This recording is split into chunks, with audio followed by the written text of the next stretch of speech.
dumating na yung parcel natin kasi na-diagnose ako ng psoriasis ni Doc. Tapos niresitahan niya ako ng worth 3,000 na mga gamot for 14 days. Zoom! Yun. Kasi daming positive reviews. Kaya kinuha ko ito. Yung binigay naman ni Doc is worth 3,000. Okay naman. Ang problema lang kasi doon napakamahal. Tapos long term yung treatment ng psoriasis kasi lifetime yan eh. Pabalik-balik na lang siya. Kaya naghanap ako ng alternative.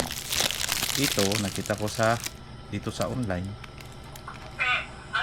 Tingnan natin kung effective.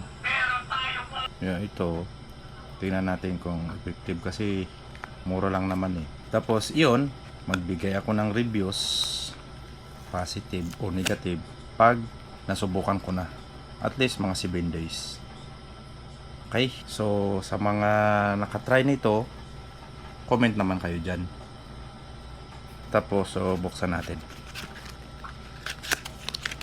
Ayun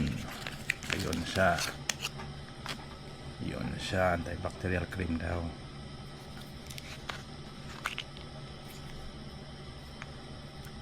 Ayun ang itsura niya. Yan ang itsura niya. Okay, magbigay ako ng reviews after matry. Sa mga nakatry, nakasubok nito, comment naman kayo dyan. Perfect talaga.